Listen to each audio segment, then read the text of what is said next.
transfer dealios. Here we... Well, no, actually, mate, you fucked up, didn't you? You said Monday, got it wrong. Fabrizio in the bin. I'm sorry, Fabrizio. We love you, Fabrizio. Come on the pod.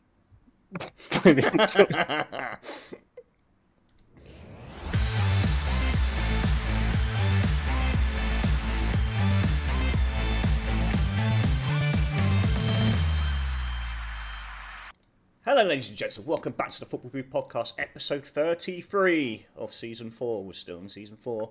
My name is Fennan, and joining alongside me, the one, the only, the man himself, Mayhem. How are you doing, mate? I'm good, mate. I'm good. Just the two of us. Just the two of us. Indeed it is. We can make it if we try. Now, Gondor's off to a concert. He's going to enjoy some Lad Mucus tonight. Lovely. Yeah, it's a winding down episode. I'm in neutral colours. You know, no proper football going on. Just some big fucking... I'm just reminiscing tonight. Just a big fucking disco ball in America where a few teams have turned up. But Oh God, yeah. You know what? I was actually looking up before we got on, right? Like, what are the stipulations qualifying for this Club World Cup? I'm glad you've looked it up because I have no idea. And so what I read was basically teams who are the highest performing, like in their league domestically, that have achieved continental success in the 4 years. So you see, for example, like Man City and Chelsea got in, but Liverpool didn't. Because you had Chelsea who'd won the Champions League back in 2021. City had won the Champions League, what was it, 2 years ago? 3 years ago. And then, of course, they had the Conference League as well, Chelsea, and that is why they got in and Liverpool didn't. But what about Auckland FC? Auckland FC, oh my goodness, do we talk about Auckland FC? I've just seen some pornographic memes of Auckland FC. I would love to know their route in, as well as, was it LAFC? They beat a Mexican team in order they had a playoff because Lyon got booted out or something. Was it Lyon that got booted out? Someone got booted out. I think so, yeah. No, the guy that owns Lyon, he's a fucking clown, isn't he? He's fucking up Palace's participation in the Europa League. He's getting Lyon booted out of the Club World Cup. I think there's a load of rumours. We think he's a majority shareholder. He might be a minor shareholder, in which case UEFA, what the fuck are you doing? So let's assume that he's a majority shareholder at Crystal Palace. But obviously he also owns, I guess, some part of Lyon. And because Lyon finished sixth and Palace finished below them, Lyon get priority to go into the Europa League. So, there's a lot of back and forth. Obviously, Nottingham Forest have wrote to UEFA begging them to expel Palace because they'll then benefit, and which may hurt Palace even more, is if they are expelled from the Europa League. Not only does that mean that Nottingham Forest will take their place, but Brighton, one of their obviously very fierce rivals, will jump up into a Conference League position. Yeah, well, yeah, it's going to be very decisive. I guess it's identical with the same with like the City and Girona situation, where it was like one or the other couldn't qualify, beat or compete in it.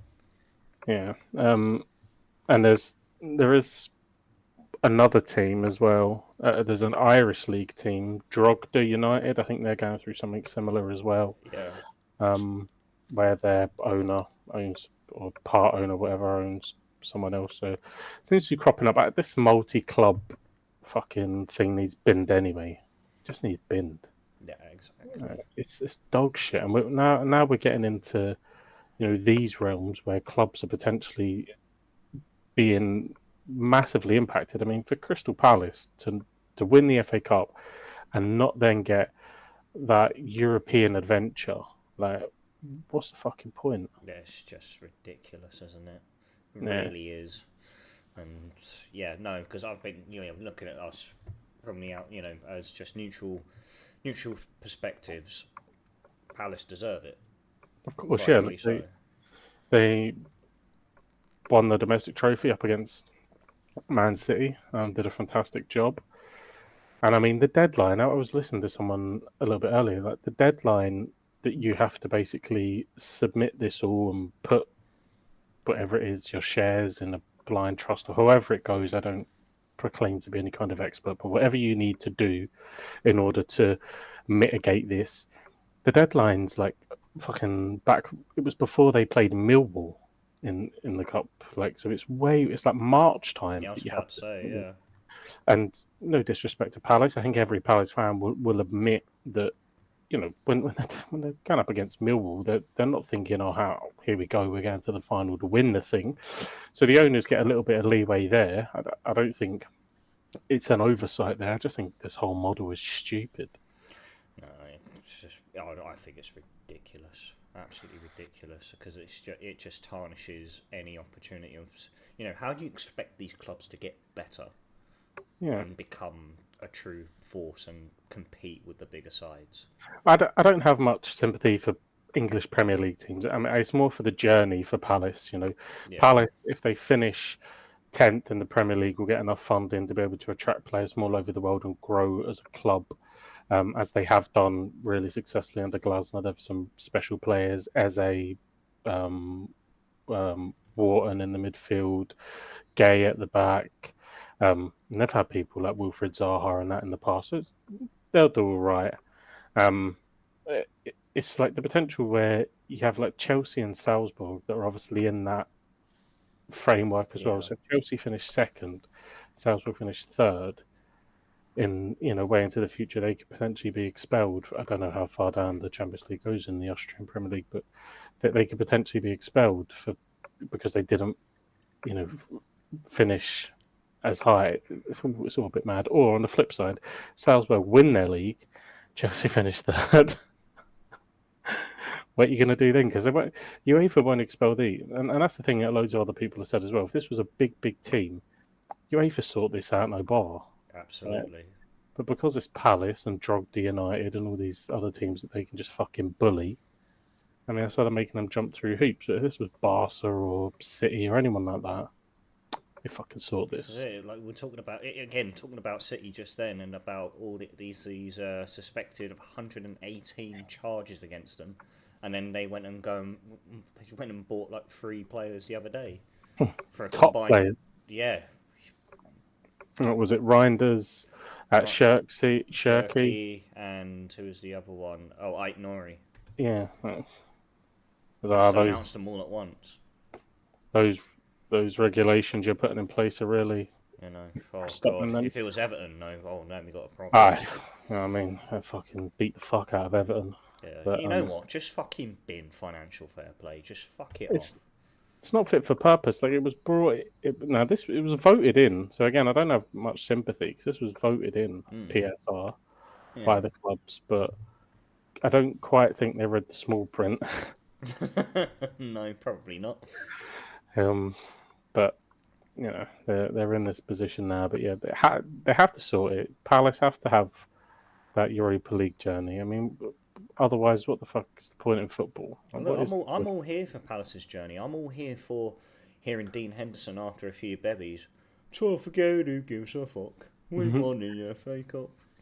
So, and I think a lot of people have put down Tottenham's victory in the Europa League. So we'll get to see just how much merit that holds when, you know, someone like Palace enters into that competition. Do they go deep? Do they get to the final? In which case, you can revisit that perhaps the Europa League wasn't as grand a success as it has been in the past. But if they get thumped out, then to all the haters. Well, talking to Spurs, thomasfrank's in the door now.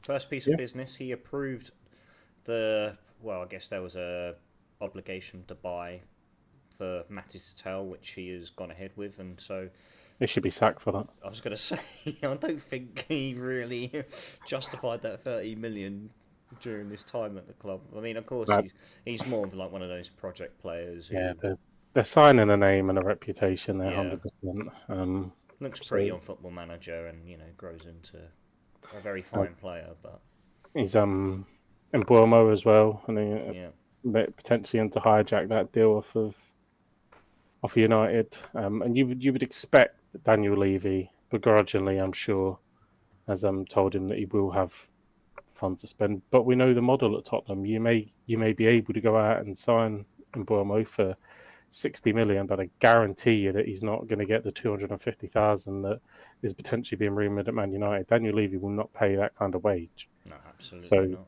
you know, you're going to go sign your Dominic Solankis of the world, but you're not going to get crazy wages at Tottenham. That's just not how they operate. Hence the reason that, you know, if they finish sixth next season, I think they'll be dancing, and they'll be quite happy with that.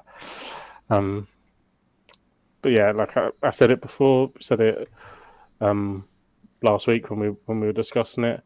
I think it's a bit underwhelming. You know, if you're going to sack someone like Postecoglou, I think you need to go out and make a statement. I don't think thomasfrank is that. And now he's in the door. I think a lot of Tottenham fans are starting to warm to him, and obviously they're going to support him and get behind him. But I think if they were all being honest, if they were going to lose Postecoglou, then what they wanted was a clear upgrade. Yeah. And some people may argue that thomasfrank is an upgrade. I don't see it. I think Postecoglou and Frank have, in terms of ability levels, and I think they're very similar. You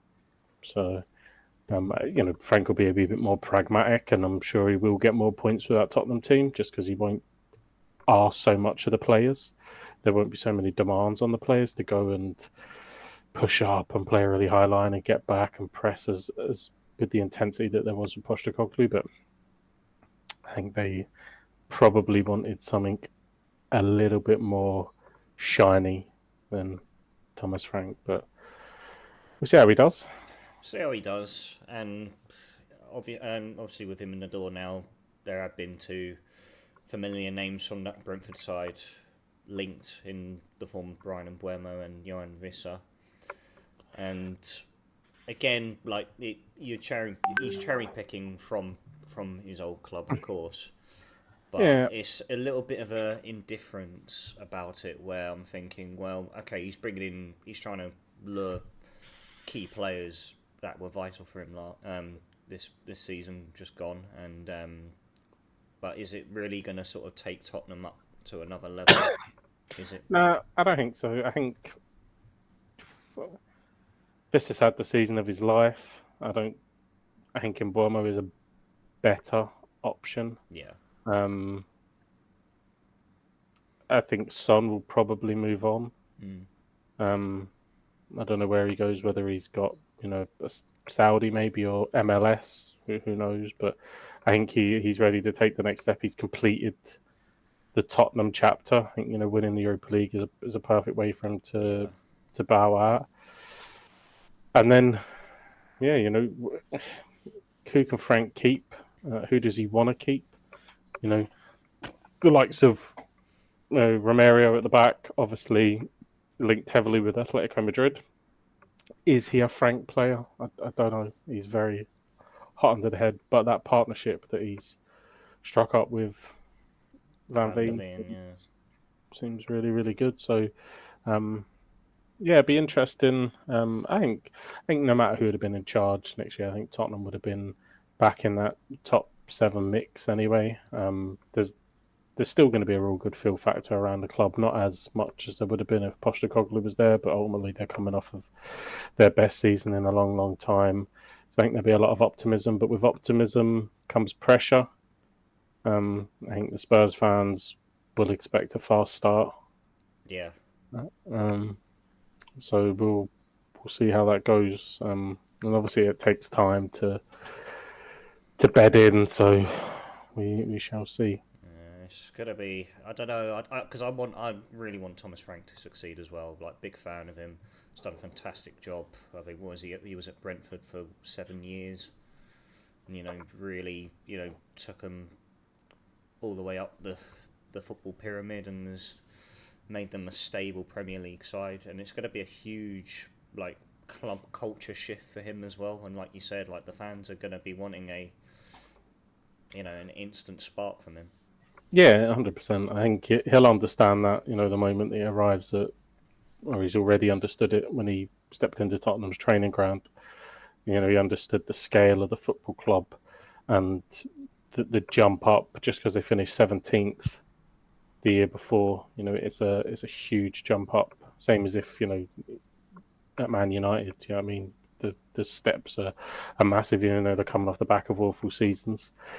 So he'll understand that. I'm sure he looks around and he sees because there's no doubt that Tottenham's squad is far and away much, much better than 17th, and he'll see the talent that's there. I think if I'm right, he tried to sign Brennan Johnson before, so I think that's a player that he'll enjoy. Mm-hmm. And I think when you look at someone like Dominic Solanke, I think he's going to get you 12 to 15 goals a season. As long as he can stay fit, so that's okay. But it'll be interesting to see where he goes with it. I think Wissa is more likely to go to Tottenham. I think Mbuemo is a better option, but I think Wissa's more likely. I just think that if Mbuemo is looking for 200 grand a week, there's no way Daniel Levy approves it, and United are obviously United are very, very interested still. Yeah, and they'll pay those wages as well. They've sacked enough dinner ladies for it, haven't they? So yeah, exactly. Barbara's fucking out of the job, so they can pay Mbuemo 200 grand and try and get a loan to sign Gyökeres. That's right. Jill will go out the door next. That's just wild, but the window seems to be slowly heating up. Obviously, we had a little bit of craziness as they just made up this phantom window that we've never had before in order for people to sign players before the Club World Cup. Oh yeah.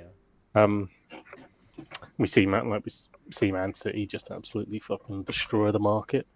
I'm sure that's probably a PSR thing. I'm sure like their accounts have finished or don't finish, or so they're like, fuck, we've got these deals done in this portion of the year, otherwise we're going to be fucked. Yeah, exactly. Yeah, they've done it just before the cut there. Reijnders he's a fantastic signing. I honestly think losing De Bruyne, I think from a nostalgic point of view for City fans, hurt, but also they see what he could do towards the end of the season. My bold prediction is 10 games in, Man City fans are giving it Kevin Who after they see Reijnders play. Reijnders, mate, yeah. He is a special player, and the fact that they haven't had to go and spend 120 million euros on this guy, it's incredible. It's absolutely maddening that they've got him for the price that they have. Not sure about the Cherki one. That doesn't make a lot of sense to me. The fact that he's bigged up as being this really talented French kid, but if PSG don't want him, I don't know. That one feels a bit strange. I'm sure that the boy's got unquestionable talent. Yeah. But the fact that PSG have chosen not to go in for him says a lot about how potentially, and there's rumours around his attitude and how he can potentially be difficult to manage. We know that Pep isn't going to take any of that shit. Yeah, I've seen glimpses of him, and he possesses a lot of creative ability. Well, I see him against those 2 games against United. I thought he was very good. Yeah. So there's a player there. It's just how difficult is he to manage? But I've got a feeling though that Pep. I feel like it's going to be like a very similar story to Jack Grealish in terms of how much he restricts him. Well, Pep does that with everyone, doesn't he? He does, yeah. Pep has a style, and he, you're not allowed to. I think Henry tells a story when he first went to Barcelona, and he dribbles in off the wing, cuts in, scores the goal, and then he gets subbed off because Pep told him you don't go on that side of the pitch or something. So yeah, Pep has his philosophy and his style. He's done all right, isn't he? So can't say the same about Jack Grealish, huh? Well, he was decent in their treble season. I think for whatever reason, it just hasn't worked. He's a decent footballer, and I didn't ever think he was £100 million, but that's the English tax that comes with English footballers. But decent footballer, top half Premier League player easily. I think it's right for him to move on if he's willing and the club's willing. I think that makes sense for all parties to move on and see where he lands. I don't know if there'll be anyone in the Prem that will take him. But I think the only one would stand out would probably Villa. Going would back he? to Villa. Would he go Would back though? yeah, I don't know. It feels a little bit too soon Hmm. after they burnt his shirts. I think That's true. Yeah. it might be. You might have to let that one cool a little bit. There's been chat about him going abroad and whatnot. So maybe I don't know. Yeah. Chat about Rashford as well and it going abroad. So Yeah. Atletico perhaps. Have like a revitalised situation like Conor Gallagher has had. yeah, he's been fantastic out there, hasn't he? Yeah. Unbelievable. Simeone, I think he just gets it. I mean, anyone that plays under him, I mean, he looks like an utter ball bag on the TV. But anyone that plays with Looks him, like scary, man. Kieran Trippier, like I remember watching an interview with him, and he said like he was unbelievable. Like he said, basically half the team lives on this like gated complex, so they all live together, and Simeone's on there, and he just builds this. I mean, this proper siege mentality. It's us against the world, and you see his players that they want to run through brick walls for him. Yeah. So Julian Alvarez had a fantastic season out there. Hmm. So I think it's an attractive proposition. Athletic Absolutely. um, the talk of them getting Andy Robertson as well.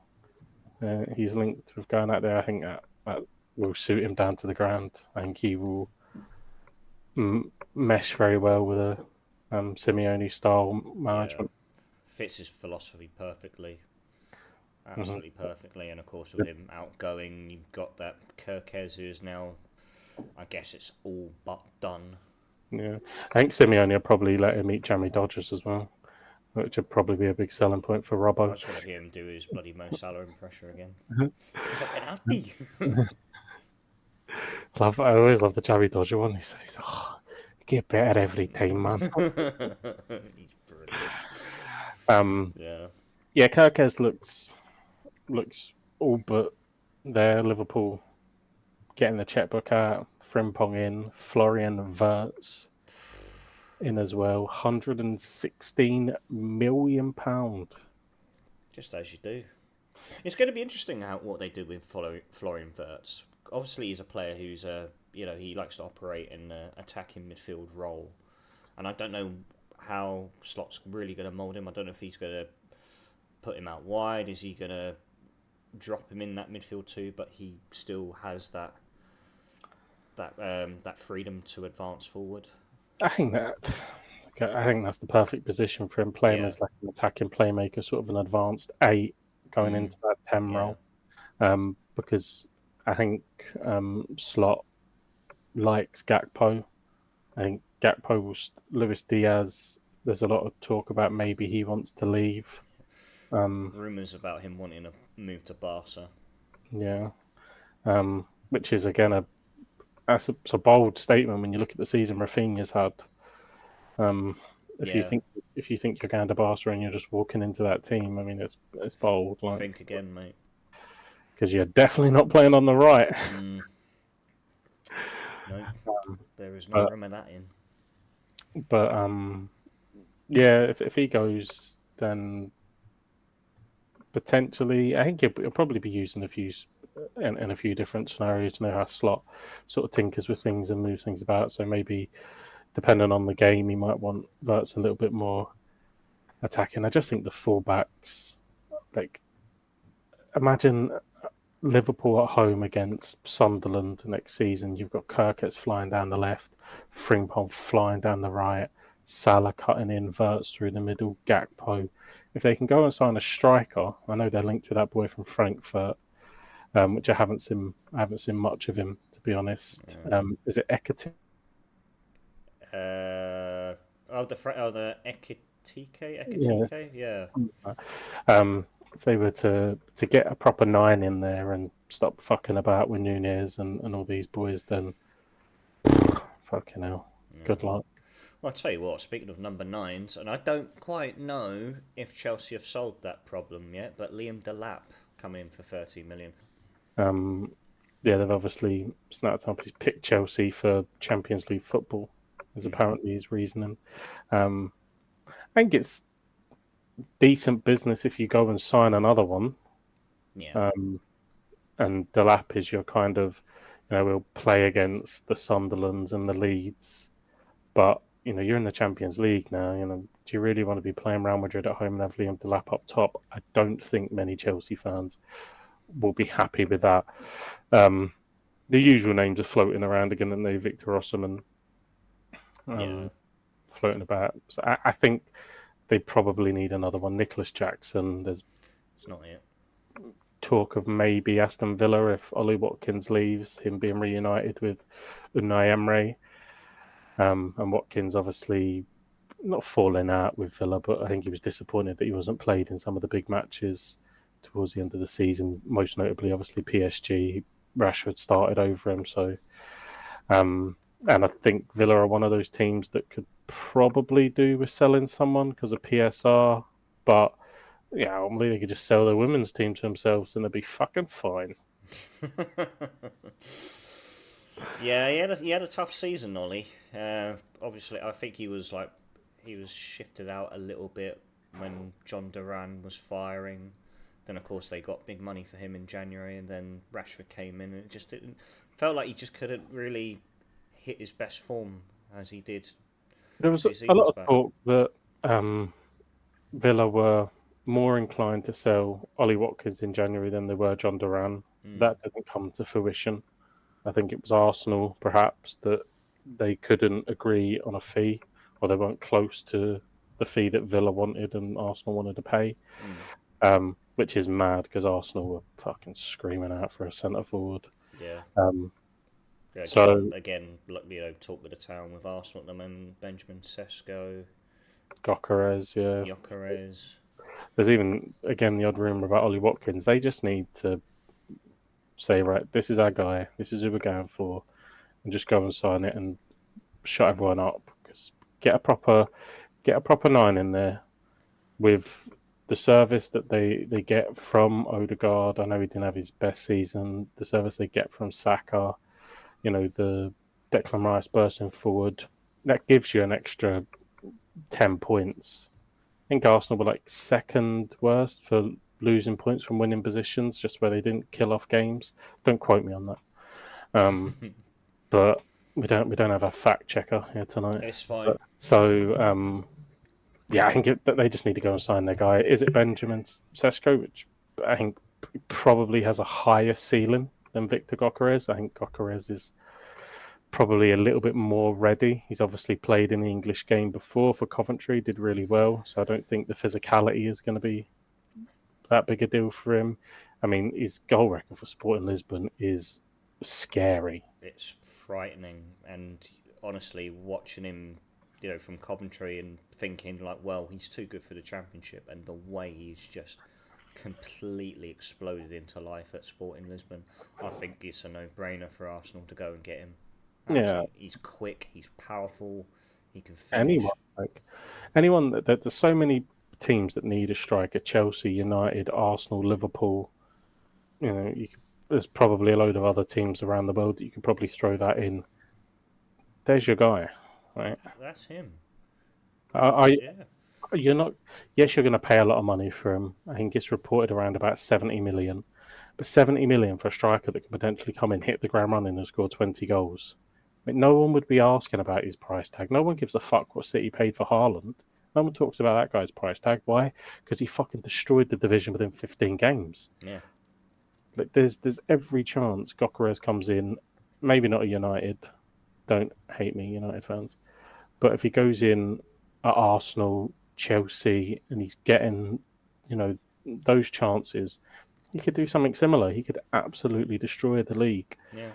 He's so big, so powerful, so quick, clinical, absolutely clinical.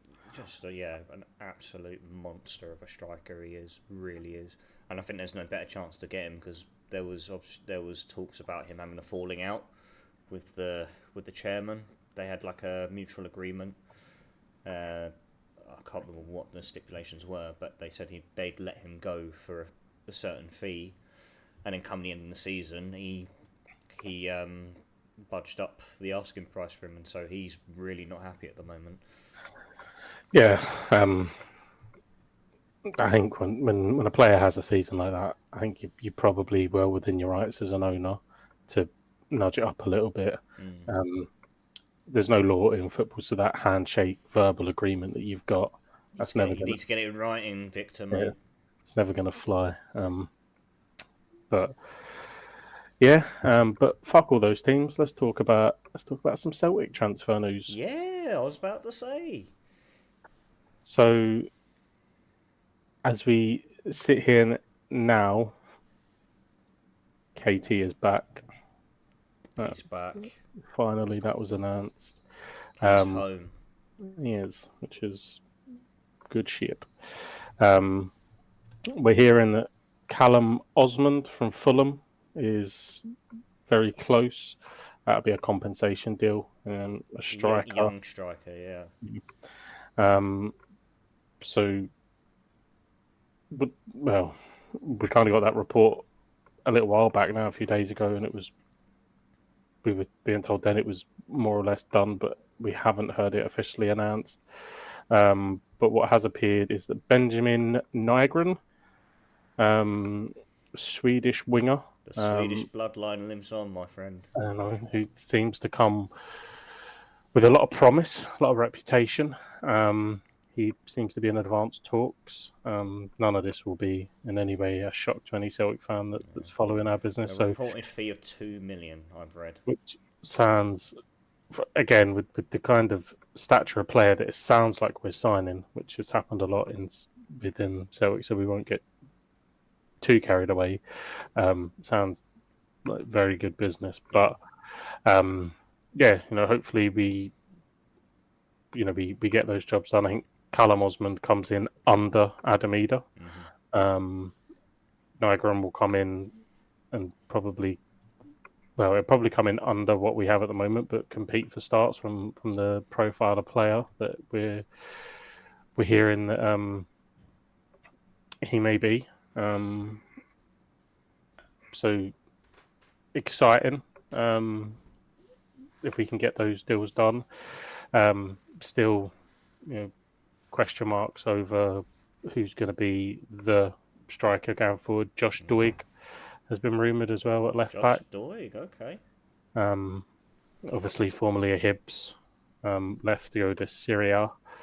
So I don't know what the fee is there, but he was rumoured, and then obviously there is the Cameron Carter-Vickers rumour that's floating around in regards to him going to Leeds, which would obviously be the Leeds that are owned by the 49ers, who have just currently taken over Rangers. So I think if the Celtic board have literally any finger on any pulse, we tell them to fuck off. Exactly, yeah, 100%. Yeah. I've also heard a little bit of murmuring, again, purely talk on social media, but I've heard whispers of Odsonne Edouard being available this summer. I don't know if you've come across any of those reports. I've heard the rumor. Not for me. No. Look, Odsonne had a great time together. We did. It was fantastic, but I think it's just not for me, and he looks a shell of the guy that left us. He does. He didn't quite have that takeoff. He didn't really carry on where he left off when he first went to Palace. And I'm sure maybe there's people drawing comparisons to Kieran Tierney coming back and Jota coming back, but I don't know. They for whatever reason they just feel a wee bit different. I would just hope that what we would do is go and really make a bold signing in the centre forward position, and leave it at that. And I think the fact that we've gone and got Osmond tells us that we're going to be pretty settled with three, and I think it's just murmurings, as always happens. When someone's previously been here, Kyogo was talk of Kyogo as well when he's obviously fallen out of favour at Rennes as well. So there was that chat, and again, for me, it's great memories, but let's move on and find who's going to be the next guy to fire us to title 56 and whatever else may come in the new season. Obviously with qualifiers as well, so we need to make sure that we do sufficient business and put ourselves in the best possible position. Jota isn't going to be back. He's probably looking like he's not going to be back till sort of late September, October. So injury. yeah, the injury sustained at Dundee United last season was Oh, okay, worse than we thought. pretty bad. So getting the winger in, so Nygren coming in seems like again like a no-brainer. So the name that always gets brought up, whose name is actually escaping me, is the Bromby striker. Begins with a K or something. Again, I've seen it come up. Yeah. I just don't know if it's going to happen. I think the asking price keeps going up and up. But let's I don't know. I'm on the fence with it, to be honest, because he's rated that way and he's obviously a decent player. But I look at his numbers. I think he's got like 23 goals, 5 assists or something for Bromby this season, and I'm thinking, okay, right, we're kind of going a bit cuckoo for this guy, but we did just say that Adamida didn't do enough, and he bagged 20 goals. So, and it's the Danish league, mate. Take it with a pinch of salt. Yeah, well, I know from experience, man. well, Andreas Cornelius, that's all I'm going to say. So yeah, a lot happening. Greg Taylor, I think, unless something has changed and I've missed it, I think he's pretty much going to go. Linked with Copenhagen, I think he was. Yeah, and Pauk in the Greek league, I think. Yep. Which is fine. Like, he's been a fantastic servant. Yeah. And I think if he does leave, someone like Josh Doy coming in, perfect. Understudy to KT, probably play half the games as well because KT has glass hips. And we move on. I imagine we will see a few more players move on in the summer as well. Talk of Narotsky moving on, Lager Bielka. I imagine we'll probably move on. God, Lager Bielka, he didn't quite carry the fucking torch, did he, for the Swedes, did he? Not quite Cole Come Stark. on, Nygren, we need you to. So yeah, it's always a fun time. There's always a lot of buzz around it, but let's just hope that we can. It looks like Osmond and Nygren will be done in the next week if we believe the reports, which is good because we're still in June and we're getting that done early, and then we can kind of kick on and see what happens and then what we need to address. But I think for so many Celtic fans, we still want another centre back. We still want a main striker, and obviously we need that cover at left back, whoever it may be. Scott Bain obviously left as well. Long live Scott Bain, and we're signing whose name Duan is it? I don't know, I might be wrong, but there's a third keeper coming in anyway. Okay. So yeah, obviously everything's moving along, and happy now, but as we sit here on the 16th of June, that could change if we're 2 days away from qualifiers and all we've got in is KT and Nygren and potentially Duan. I'm not sure if that's his name. But anything from South Wales? From South Wales, well, I must say, Mayhem, we owe Mr. Fabrizio Romano an apology. As of 55 minutes ago, Bryan Barry Murphy has officially been appointed as first-team head coach for the Bluebirds. Sorry, Fabrizio, you were right. But here we go. He's in. So, yeah, no, I was quite... Again, he was a name that came up quite a lot. He was in that mix of candidates that the board were considering, and we really were convinced that Des Buckingham was going to be that guy. And they've gone with the latter. And, what can I say? It'd be rude. Obviously, we've got to back him. It'd be rude if we, writ him off, as soon as he's come in through the door. But I think the positives we've got to take from it is that he's a young coach. He's got a lot of contacts from Man City, where he was their academy elite talent coach, whatever his title was called. But definitely a risk by all means. definitely a risk. It's going to be it's probably 100%. our biggest season in recent history to get us, to try and push us back up again. It's a huge job, arguably the most difficult job in the English football pyramid right now. And so, we've just got to back him, and It's a big statement. I think it is. I mean, if you look at United, probably, and Thinking more of like Sunderland. Sunderland, I mean, well, they're in a better place than we are right now. 100%, yeah. But yeah,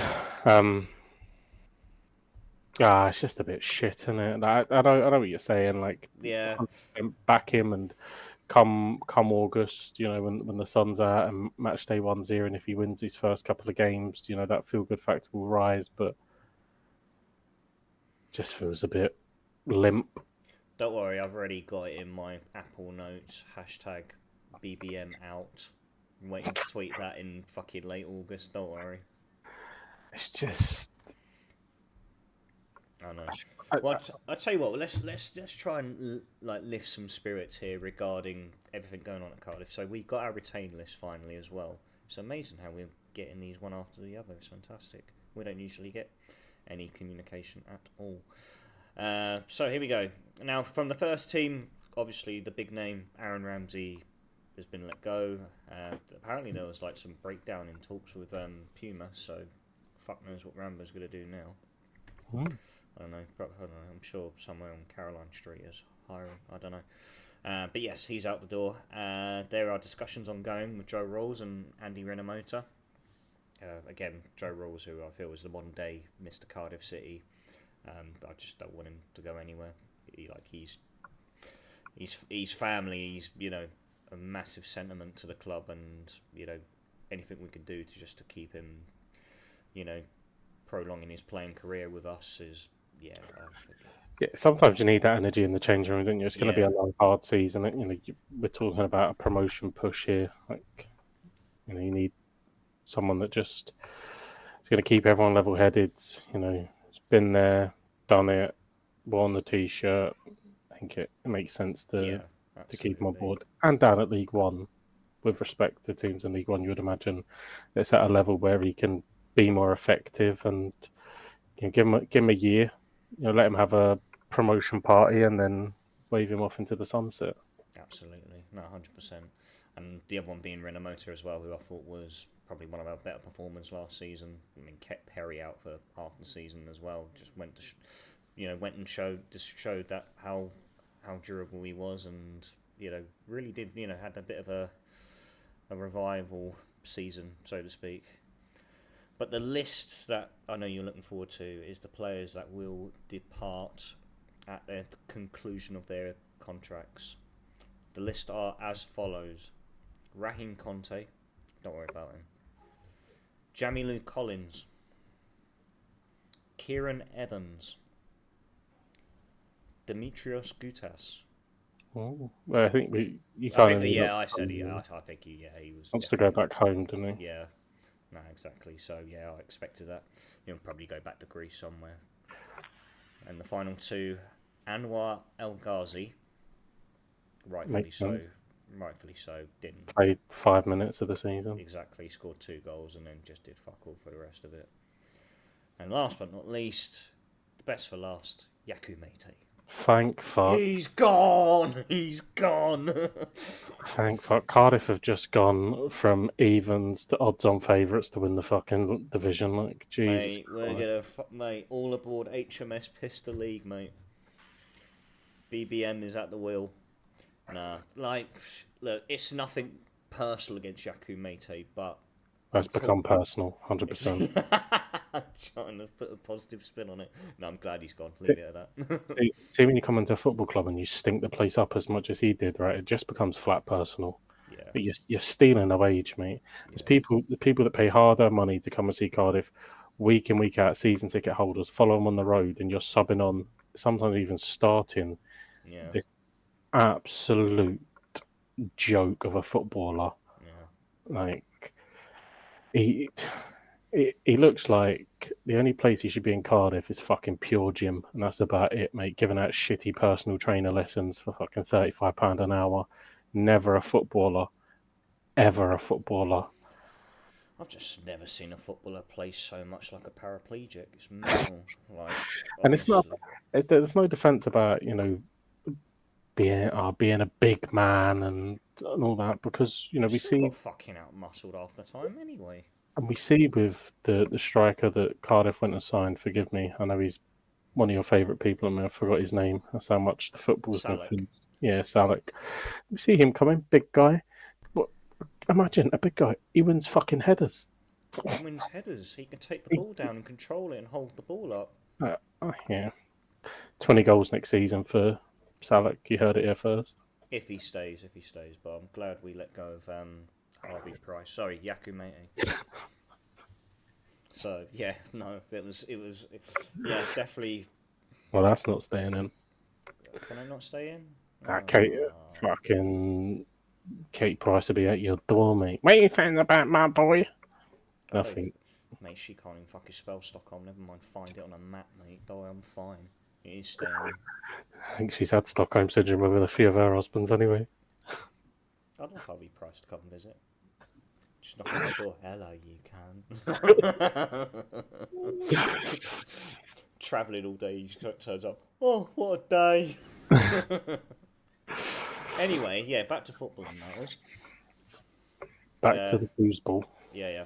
So, yeah, I guess, yeah, the manager situation isn't quite what we expected, especially with this, how they made such a big scene out of this whole project and procedure they put in place. And I really thought they were, I would have thought they would have gone, across the pond a little bit as well and expanded their search far and wide across Europe. But no, we ended up with Leicester's first team coach. I would love to see. They've put this whole thing that they've sourced this out to people. I would love to see the fucking analytics to how they got to fucking big BBM over here. Just feels like they stuck something up on Indeed and said apply for it. And they were just going through and they were going, Leicester? I know Leicester. I know Leicester too. Give him an interview. You mean Leicester? Leicester? That fucking baffling. First team coach of a team that got absolutely thumped all season. Yeah. Bodes well. And so, well, like I said, I'd love to sit here in a year's time and be proven wrong, but 100%, yeah.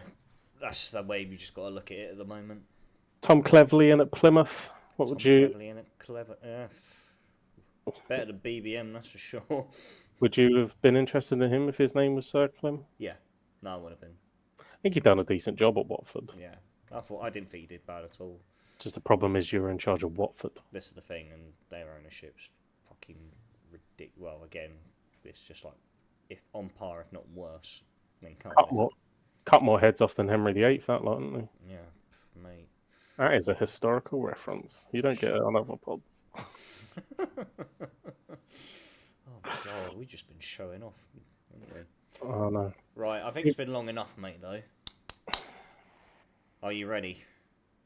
I mean, it's only you that's got to share your progress. Oh right, yes. Yeah. Sorry, I was looking to give you a quick update there. Botafogo winning their game in the Club World Cup. Palmeiras draw 0-0 with Porto. PSG absolutely thumping Atletico Madrid, and Al Ahly draw 0-0 with Messi's Inter Miami. So yeah, some fun games. Good stuff. Yeah. Yes, onto the world of the football manager. Now, I didn't hear your guys' update. You didn't hear it? Oh. I had to, but I was just back off my stag. I hadn't loaded it up because my body was broken. Mm-hmm. And I jumped off and you obviously updated. So you have to give me, after this, you have to give me a quick sort of bring me up to speed as to where you are. I haven't quite finished. But things are going okay, and I will be finished by the time that Stu returns from his music antics next week. But yeah, so currently second Obviously, still with Marseille, 7 points behind PSG. We're in March, so very unlikely that they drop enough points for me to win the league. Into the semi-finals of the French Cup, have Brest in the semi-finals, who are currently battling relegation, so optimistic that we can get ourselves into a final. Le Havre, second bottom, they fucked up. Oh. They're going to exit Ligue 1 and never come back because when they go down, I'm raiding their team. Ketcher still on the books.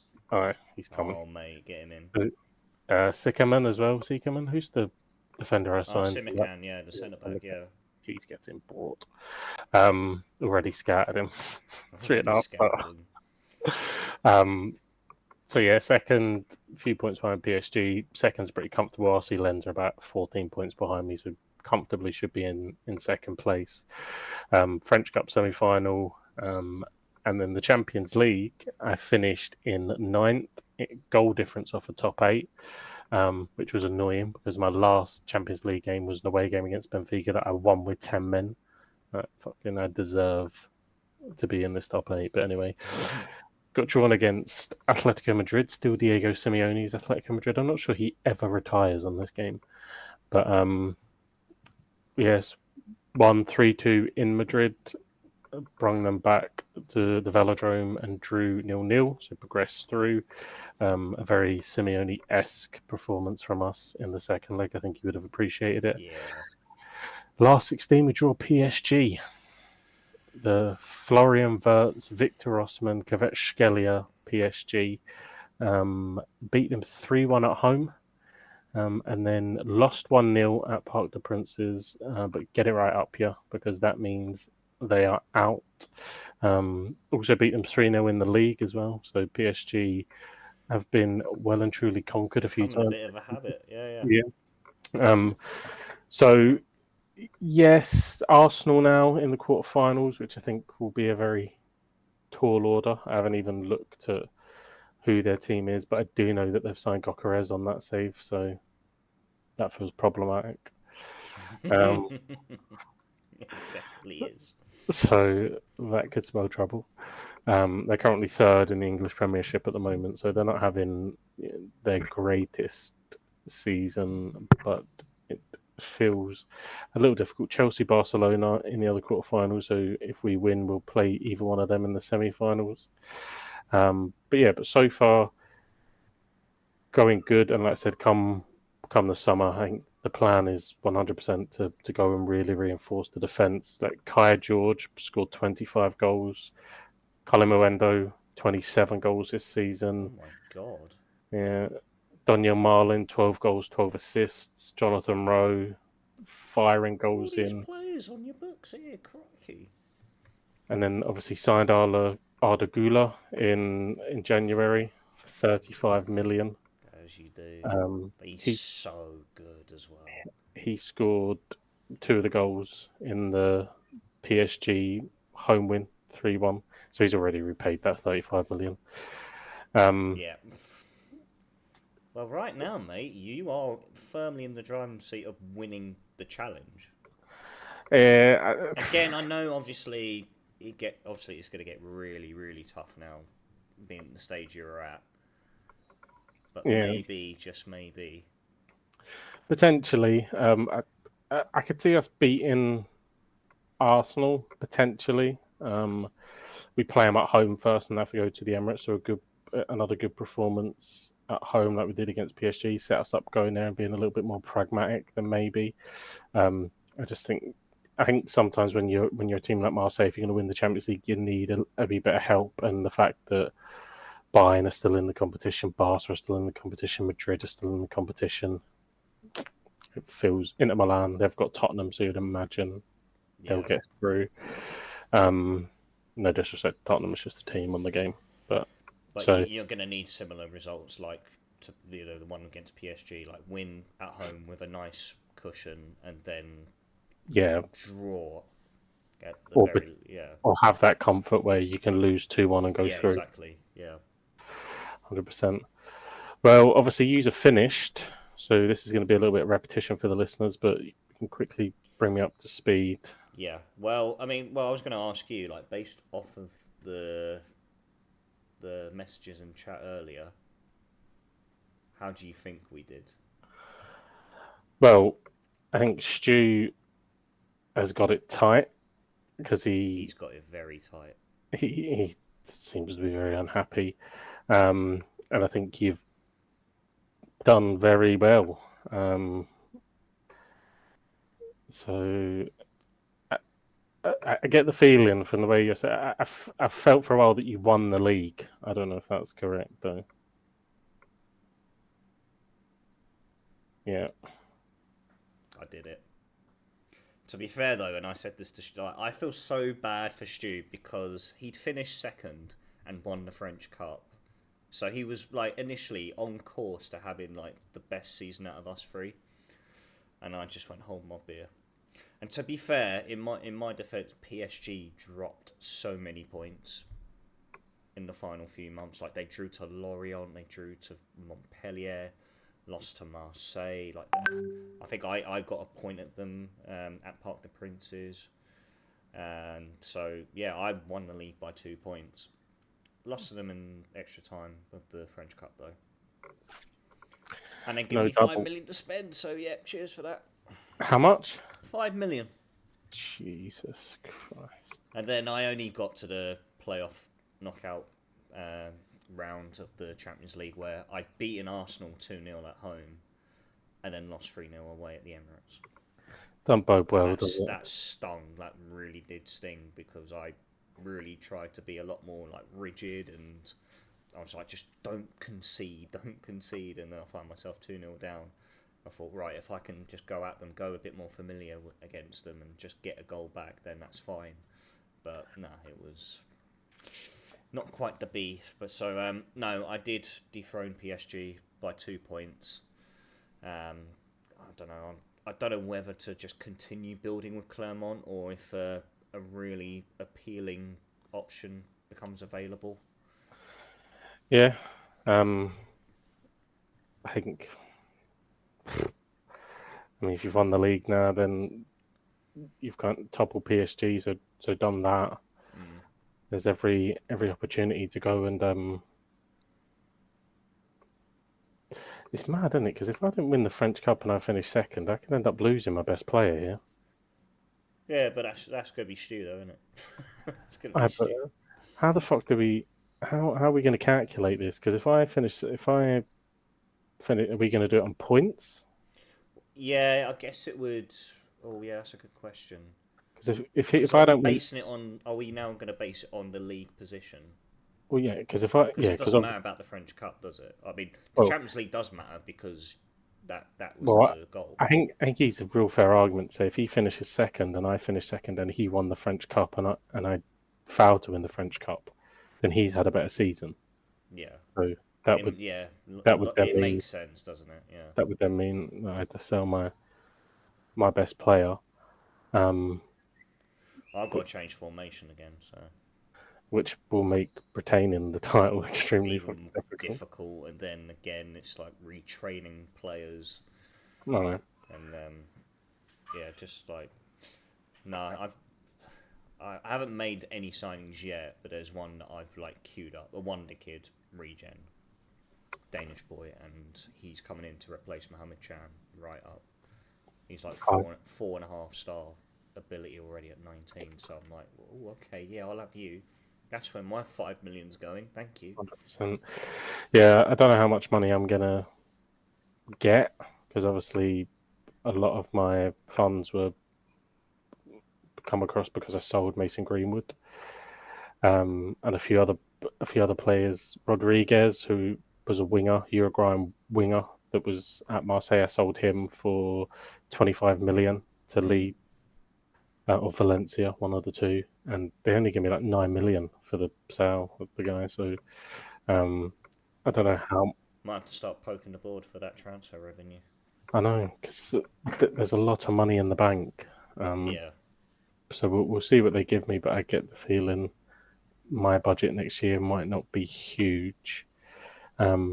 But yeah, all I need, I think, really all I need to win the league is just to really bring in a real rock solid defender, and then maybe a new goalkeeper because Paul Lopez is declining a little bit. So if I can get a younger keeper in that's got a wee bit more potential and around the same current ability without breaking the bank, because keepers are fucking expensive.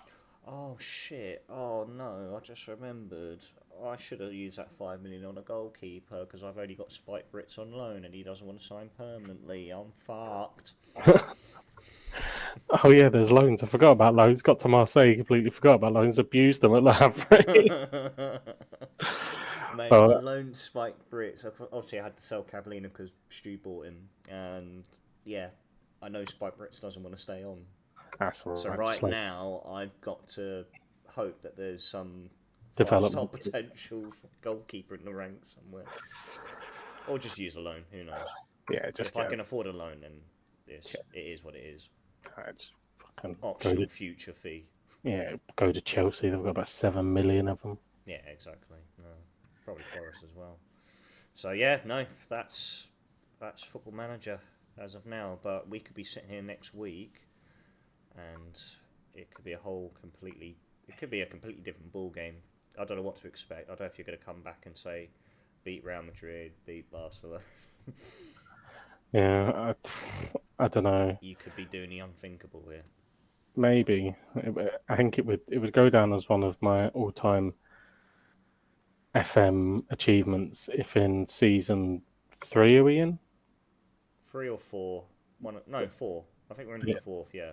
end up taking Marseille to the Champions League. Feels a little bit optimistic, but who knows? But It'll definitely go up there with your Celtic save a number of years ago, that was unbelievable. mate. That fucking game Three against Barcelona. Was it Barcelona you beat? Real Madrid, Oh, Real Madrid. fucking Forster and net at the time. fucking was it Eder Balanta? Remember that boy you could sign Oh from my Colombian boy? god, the Colombian boy, yeah. Oh, fucking absolute Cheat hero. code, mate. 17 goals a season. Centre back. He was But wild. yeah, beating them 2-1 at Celtic Park and then drawing 1-1 at the Burnabout. Jay Rodriguez That's it. with, Oh my god, Jay with, Rodriguez. with the equaliser, and then yeah, beating Barcelona in the final. That was mad. I won that game at 2 o'clock in the morning and ran around my house. Mum comes out, it's 2 in the fucking morning. Yeah, that's very close. And the doors have been left open again. Yes, it was. Yeah, it was. That is my all-time. I kind of. That's why I feel I can never really get into another Celtic save. Like, I just don't ever think that'll be top. That was mad. Back when it was definitely OP. Like playing at home in the Champions League was OP that year. Yeah, Like yeah, yeah. if you went on the attack, you could get some crazy results. Yeah. Fimbo enjoyed it, that's for sure. Well, he's a top boy. Oh, miss him. Yeah, good player, good player. Well, yeah. Sorry, Stu. We may both shit on your parade this season. Oh well, you've certainly shit on it. I might level it, and then we'll have to look at points. And I don't know how many you got, but I think I'm going to end with a pretty substantial points tally, which is the benefit of being Marseille in France. Yeah, So exactly. imagine finish second with the French Cup and you have to sell a player. Fuck hell. Mate, he really wasn't happy. Came into work the next day, like, I'm not talking to you. He was not happy. It was great to see. No, I feel bad for him because he has done a fantastic job with Brest. 100%. Yeah. He's done so well, and again, like becoming victim of like having to switch formations all the time. And then sell your best player. Like, nice. Yeah, I've not been hit with that yet. That horrible stipulation of changing formation. Obviously, last year we decided to bypass it so I could sell Mason Greenwood, and that was obviously my best player at the time. So hopefully PSG. I'm kind of hoping that PSG don't drop any points. Because if I win the league and the French Cup, I might be playing fucking 5-3-1 or whatever. Oh mate, I just love it how he gave me a formation that just made them play better in the end. But we'll have to wait to see. But we go again next week, don't we? We do. We're not done with season 4 yet, ladies and gents. Not quite. Not quite. We'll have a discussion in terms of when to really wrap up. Obviously, we'll go. Obviously, I'll go to Manchester in a few weeks' time. So I imagine around July time. Yeah, it feels right. And then obviously a couple of weeks off, and then obviously we qualifiers will be upon us. They will indeed. So yeah, that's what we've got to look forward to. But that is going to be us for this evening. Mayhem, thank you as always. Pleasure. And look forward to next week. Yes, buddy. Ladies and gents, thank you very much for tuning in. If you are new to the Football Week podcast, we're available on all audio platforms, including Spotify, Apple, and Audible. If you're watching us over on YouTube, please don't forget to like, subscribe to the channel if you're new, ring that bell for notifications. Until next time, ladies and gents, I bid you all good night and a star.